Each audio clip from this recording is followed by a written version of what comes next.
Hi, I'm Stefan and welcome back. This is the channel where I talk about preparing yourself for the adventure of retirement, for the opportunities of retirement, and then once you're retired, making the most of those years. I'm talking about everything here from the non-financial perspective. I will talk finances just a little bit, but I don't get into the nitty-gritty of, where to put your money and what to do with it. That's what the financial planners are for. So today, I want to talk about 3 phases of life. And so let's get started.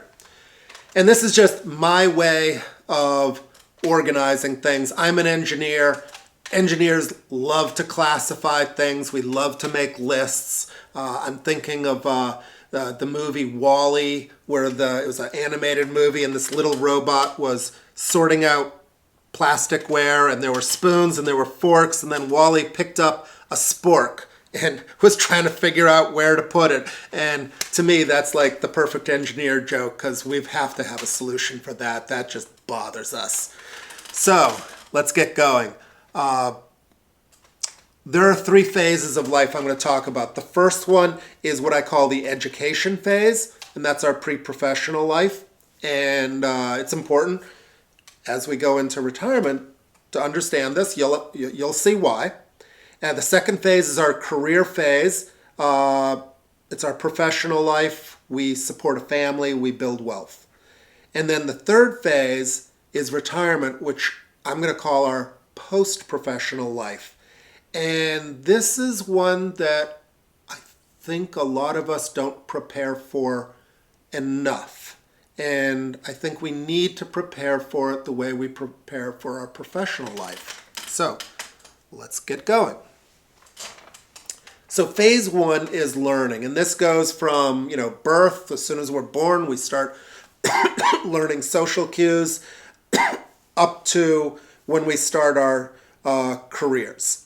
Our focus here is on learning. We may work during this time, we probably do, and make some money, but really our focus is on developing ourselves. Even our work is almost an educational experience.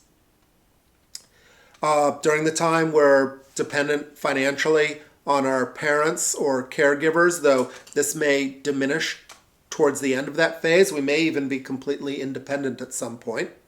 The culmination of this phase is when we choose a career path and prepare ourselves for that. Now, I'm thinking junior year high school, and this is where I really want to make a point.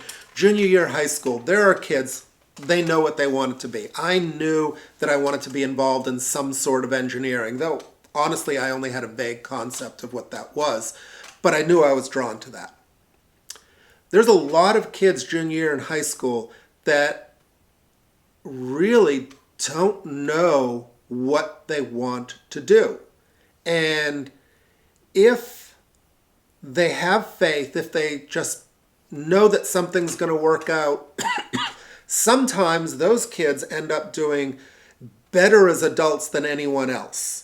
But junior year in high school is really tough because senior year comes, and if you want to go to colleges, you got to get those applications in, or do you want to go a trade or military?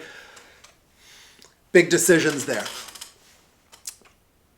So the process of figuring out what you want to be when you grow up can take many years. But like I said, in my case, I knew I was going engineering. I thought about architecture as well. And then, that's eventually what I did and had a career as a mechanical engineer. All right. Now we get to the working years. So these typically occupy 35, 40 years. If a biography is ever written about you, it will most likely be written about your working years.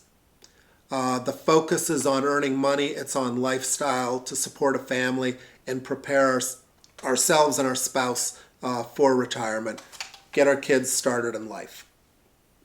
When our career has served its purpose, when we finish those things that that the working years are about, then we can start considering retirement. We should actually be considering it before then, but we can start considering to actually, end our careers and begin the retirement phase of life. But I would say this, we want to go back and think about those junior years in high school, the junior year in high school. Hopefully you only have one. Yeah, that would be good. But that was hard for a lot of kids, figuring out where they want to go. And quite honestly, figuring out what to do in retirement is hard for a lot of adults. I think it's hard for almost all adults, to be honest. 20% of us will go through some level of depression in the first year of retirement.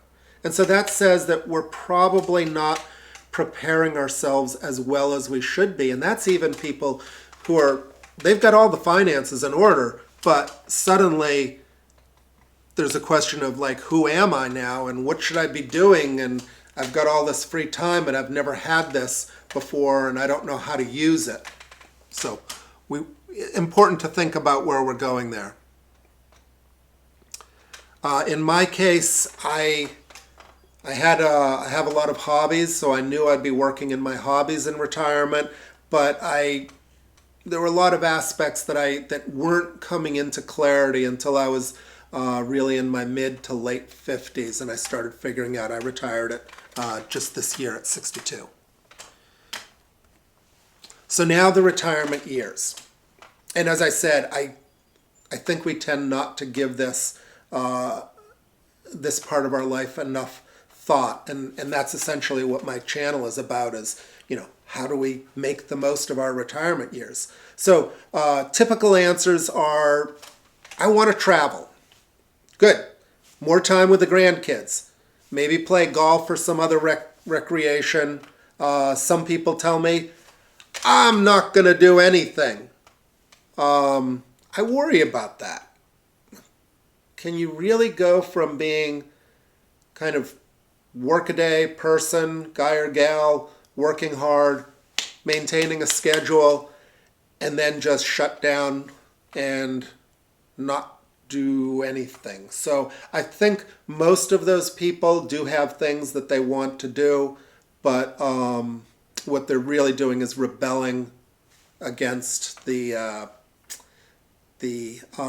schedule that they have and being places they don't want to be, wishing they had more time. There's something in their life that's missing, and they're just rebelling against that. But I do recommend having a plan for when we retire.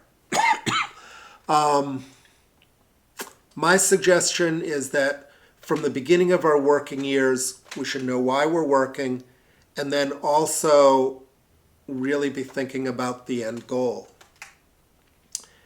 There's a lot that we can do with our retirement. It's a chance to completely reinvent who we are, what people know us for. It's a chance to have another career if you want that. It's a chance to pursue a hobby and at a really high level.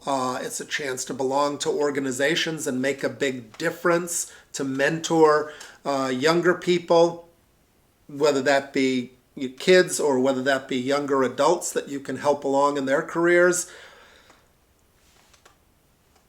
Point being that regrets are a terrible thing, and we all have them, but less so if we have a plan.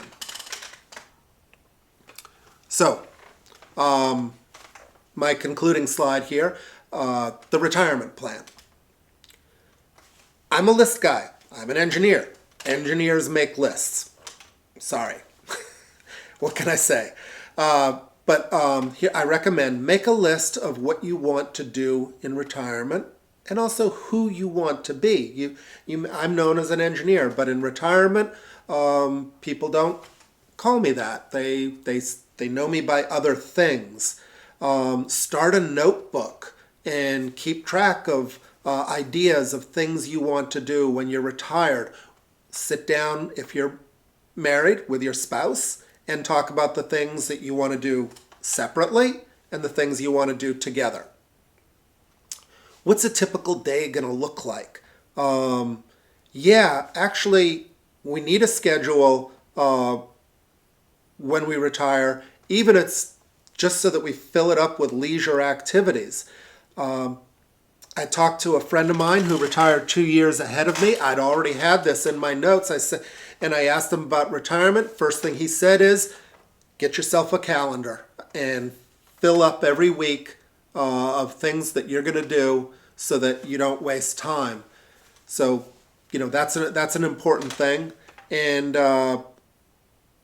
finally, before you retire, we're going to change our lives when we do, and we're going to be involved in different activities, and we're going to find things that really excite us.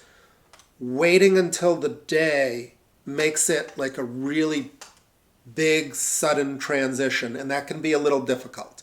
So what I recommend is, if you want to work on a hobby, like start that now, if you're not already involved, and be doing it at some level. If you want to travel, go on a few smaller trips now while you're working, but then pick it up when you retire. Whatever it is you want to do, start a little bit before you retire, like in the 5 years before, if you haven't been doing it all along, and then so that you can ramp up when you retire and really just, it'd be like going from one job to another, except that you don't have a boss and deadlines. If the nice thing about retirement is if I don't finish making this video today, I can do it tomorrow. So a lot of the stress is gone. And that's what I have for my notes here. Wishing you the best in your journey to retirement, or if you're already there, the best in retirement. And thanks for joining me. Bye.